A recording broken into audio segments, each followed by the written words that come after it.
Hello, Dolphins Nation. I'm Dustin Davis, and welcome to Dolphins Express Report.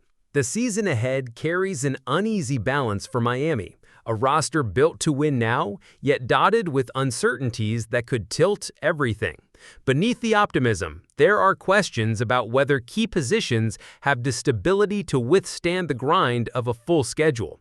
Every contender faces them, but here, the stakes feel sharper. The coaching staff has doubled down on speed and explosiveness, banking on timing, precision, and chemistry to push them over the edge. But that same approach leaves little margin for error. If one piece falters, the ripple could travel fast, testing both depth and decision-making in ways that can't be hidden by highlight plays. In the months to come, choices about personnel, contracts, and performance could determine whether this group takes the next step or watches the window close sooner than expected.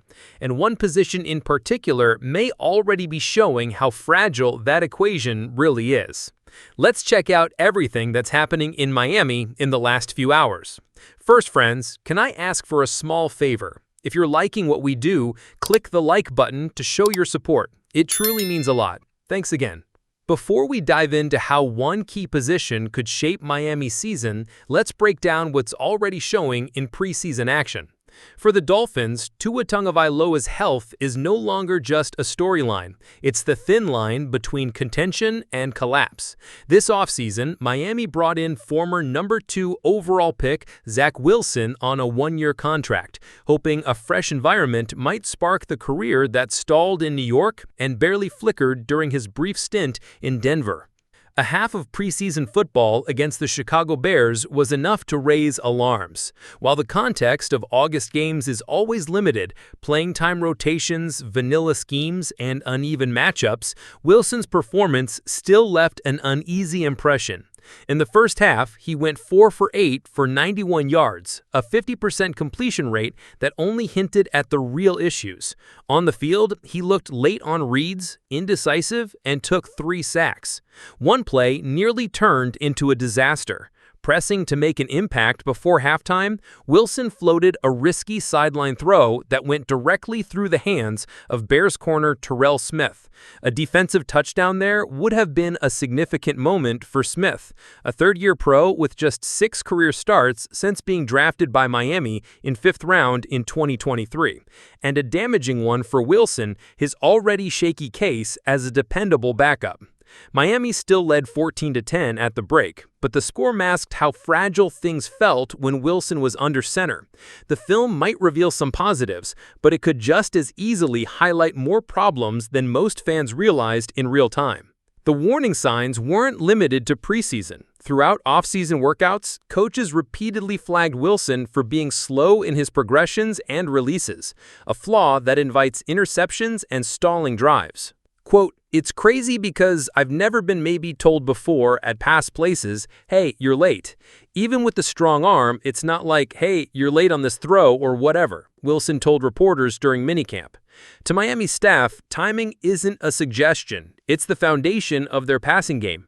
Wilson acknowledged as much. Here, it's an entire step above. They want these balls out before our guys are getting to their landmarks because we're throwing to space and we have so much speed that you're anticipating, I gotta trust this receiver is gonna be there. That's not an unusual demand. It's the standard for modern NFL offenses. But in unpadded practices, local reporters noted Wilson's inconsistency, calling his sessions quite the roller coaster. There were flashes, a clean strike to Taj Washington, a 20-yard completion to Tyreek Hill, but also costly errors. He threw a pick-6 to Willie J. Jr., nearly gave away another to Isaiah Johnson, and was sacked in the same set of reps. On another day, he tossed 2 interceptions, one returned for a touchdown by Dante Trader and another that should have been a pick-6 if Ethan Bonner hadn't dropped it. Patterns in August can be deceiving, but they also reveal habits. If Wilson can't improve his timing and decision-making, Miami's season could pivot sharply the moment Tagovailoa misses time. Those preseason signs were only part of the story, because concerns from the offseason have now carried straight onto the practice field. Quarterback depth isn't the only pressure point. Miami is quietly in a roster crossroads. weighing whether one of its most dynamic players still fits the team's long-term path. Tyreek Hill's situation has drawn interest from other teams, particularly as he deals with an oblique injury that has kept his return timetable unclear. According to ESPN's Jeremy Fowler, multiple clubs are monitoring whether Hill could become available. Publicly, Miami has said no, but rival front offices continue to ask. Hill remains one of the Tagovailoa's most important weapons, yet trading him would mark a significant shift, both in offensive identity and financial planning. Hill, now 31, saw a dip in production last year, and a $15.9 million bonus is due at the end of August.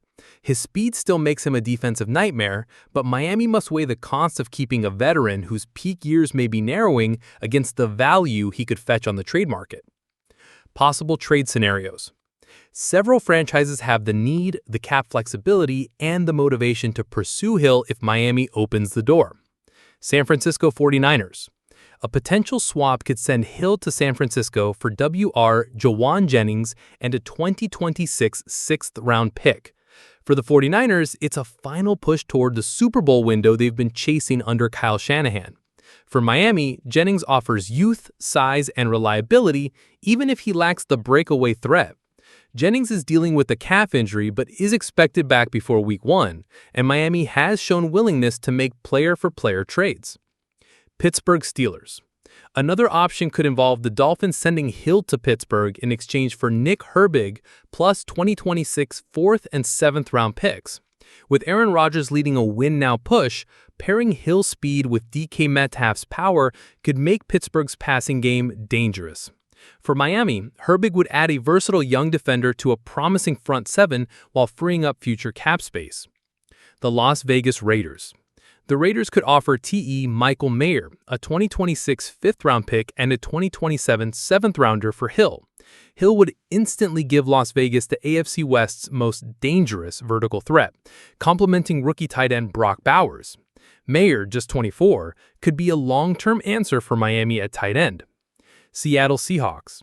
Seattle might send DB Kobe Bryant and a 2026 fifth-round pick in return. With recent turnover at receiver, Hill would provide an immediate outside speed upgrade. For Miami, Bryant could strengthen a secondary that has seen significant change and would be young enough to build around.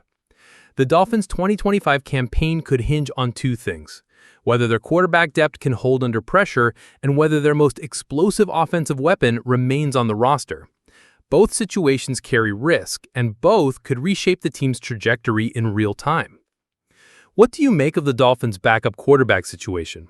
Based on what we've seen so far, do you think Zach Wilson can be trusted to keep the offense afloat if Tua Tagovailoa misses time, or should the team look for another option before the season starts? And on the Tyreek Hill front, if you were in the Dolphins front office, would you keep him as a core weapon despite the cost, or trade him now while his value is still high? Which of the potential trade scenarios we outlined feels most realistic to you, and why? Leave your thoughts in the comments. Before you leave, drop a like and subscribe. Be part of our fan base, and let's make Dolphins even stronger. Until the next video.